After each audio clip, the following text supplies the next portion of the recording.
Será que a vida é melhor em lugares que o Estado é mais presente? Esse é o Visão Libertária, sua fonte de informações descentralizadas e distribuídas. Aqui no Brasil, existe uma certa veneração aos estados escandinavos. Dinamarca, Suécia, Noruega parecem, para os socialistas brasileiros, exemplos perfeitos de lugares em que o governo funciona. Normal ouvir: vocês libertários brasileiros não acreditam no Estado porque o Estado aqui no Brasil é falho. Mas existem estados que funcionam no mundo. Olha a Noruega. O SUS é um lixo completo, mas existem lugares no mundo que a saúde pública funciona. O Estado brasileiro é uma desgraça porque o brasileiro não sabe votar. Mas lá na Escandinávia tudo funciona às mil maravilhas. Eu cheguei a fazer um vídeo já sobre isso há bastante tempo, chamado Mas e a Suécia? Lá no Ancapsu Classic. E a conclusão final é que não funciona. Pior, deixar coisas importantes como saúde, educação e segurança na mão de políticos é temerário em qualquer lugar. E essa visão de que as coisas funcionam bem em países nórdicos some muito rapidamente quando as pessoas passam a viver nesses países. Ter um governo grande e controlador pode, ao contrário do que muita gente acha, ser um completo pesadelo.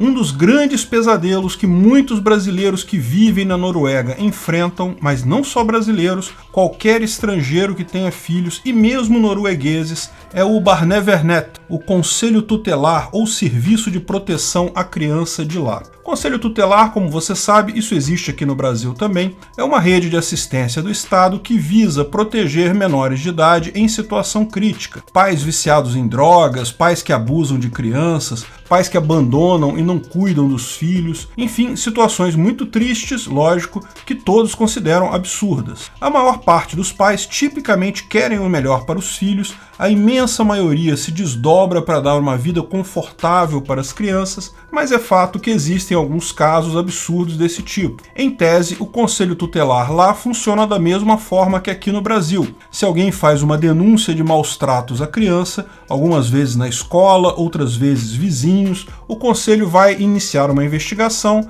designar uma psicóloga ou assistente social para visitar a família e, se comprovar os maus tratos à criança, pode fornecer ajuda à família ou, em último caso, retirar a criança da casa e levar para um lar adotivo. Isso pode ser uma medida temporária ou até definitiva. Isso parece uma coisa boa, certo? Afinal, de fato, é importante evitar que crianças sejam abusadas por seus pais. O problema é que, embora seja uma função importante, como acontece com absolutamente qualquer função designada ao Estado, ela retira direitos dos indivíduos, retira a liberdade dos indivíduos e é imediatamente usada para ganho político das pessoas envolvidas por parte do Estado. Ao invés do Estado buscar de fato a solução do problema, imediatamente os funcionários estatais, assistentes sociais e psicólogos passam a usar esses casos para seu próprio benefício pessoal. Lá, da mesma forma que aqui, ao invés de buscar problemas reais em famílias efetivamente disfuncionais, isso dá muito trabalho, gera riscos à segurança pessoal dos assistentes sociais, esses acabam focando em azucrinar a vida de imigrantes com filhos, pessoas com muitos filhos ou qualquer um com quem não vão com a cara. Porém, lá eles têm uma estrutura muito maior e conseguem fazer um grau enorme de barbaridades absurdas. Ter um Estado que funciona, acredite, é pior do que ter um Estado quebrado como o nosso. Existem inúmeros casos de barbaridades relatados do Conselho Tutelar da Noruega. Vamos ver alguns casos para vocês entenderem o tipo de problema. Um exemplo conhecido é o caso de Cecília, que foi denunciada na escola, não se sabe exatamente por quê. O Conselho Tutelar apareceu na casa dela, ofereceu ajuda, ela recusou. Ela cuidava bem da filha dela. Então decidiram iniciar uma investigação. Os agentes do Conselho Tutelar apareceram numa noite qualquer aleatória, uma mulher, uma psicóloga e um homem, um psiquiatra. Entraram na casa dela alegando que faziam um trabalho meramente de observação, trabalho preventivo. Como é óbvio, a mãe ficou nervosa com a presença dessas pessoas. Em determinado momento, a menina falou que estava com fome, a mãe falou que faria comida quando os fiscais fossem embora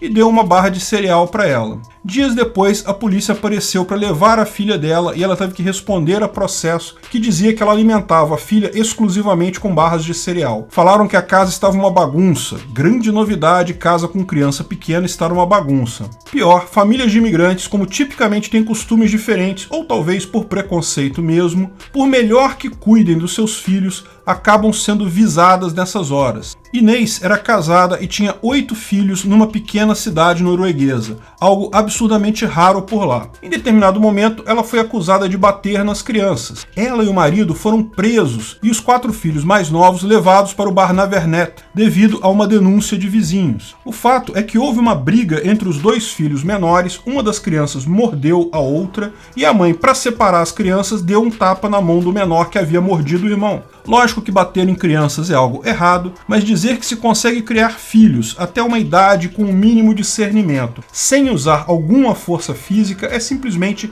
irreal. O caso de Inês foi capitaneado, por acaso, pelo mesmo psiquiatra que tratou o caso de Cecília. Os pais tiveram que se defender de acusações criminais após laudo de vários outros psicólogos e especialistas, onde ficava claramente demonstrado que não havia violência na família, que se tratou de um problema isolado, que nem era violência de fato. Os pais foram absolvidos. 2 dos filhos foram liberados, mas 2 ainda ficaram mais alguns anos em poder do Barnevernet. Descobriu-se depois que a decisão da justiça foi tomada com base em comentários feitos pelo psiquiatra que originalmente processou a família sobre o laudo dos outros psicólogos que não encontraram indícios de violência na família. Por que os agentes do Conselho Tutelar buscam infernizar a vida dessas famílias? Muitos noruegueses têm a sensação que fazem isso exclusivamente para manter seus empregos. O fato é que o Barnevernet é um órgão público enorme na Noruega, e o número de problemas reais lá no país é relativamente baixo, principalmente em cidades menores.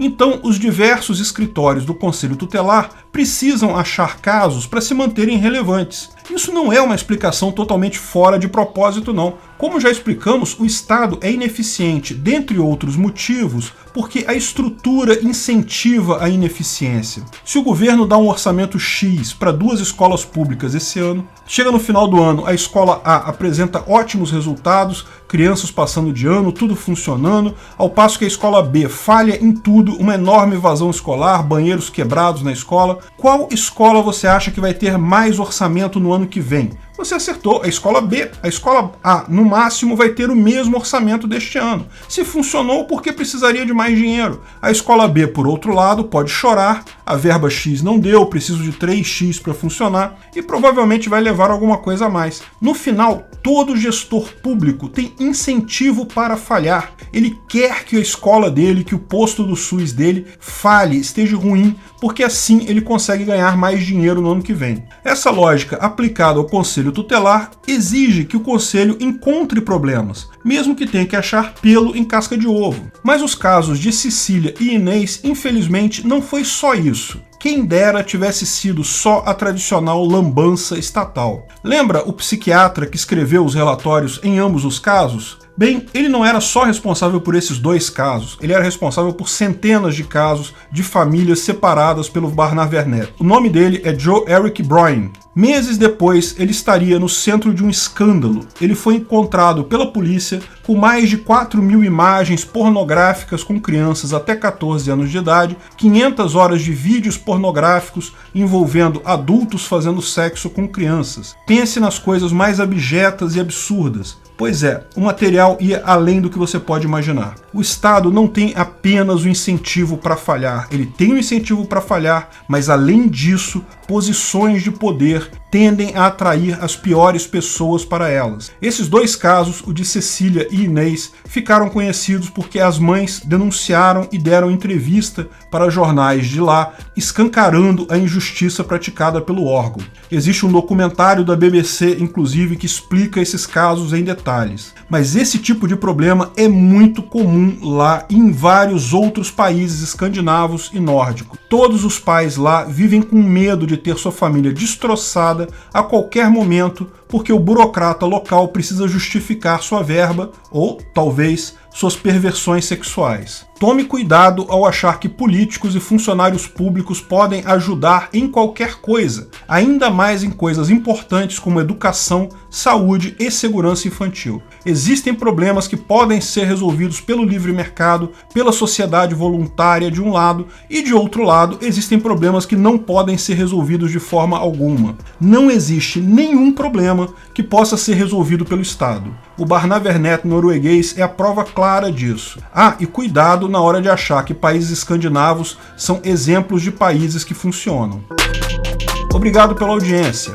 Esse vídeo foi um oferecimento de armataweb.com, cloud e serviços de data center. 100% de compromisso com a satisfação e privacidade dos clientes. Aceitamos Bitcoin. Veja o link na descrição do vídeo. Se você gostou desse vídeo, clique no like e compartilhe ele em suas redes sociais. Se inscreva no canal para nos ajudar, clicando no botão vermelho abaixo. Se quiser ser avisado de novos vídeos, clique no sininho ao lado. Até a próxima!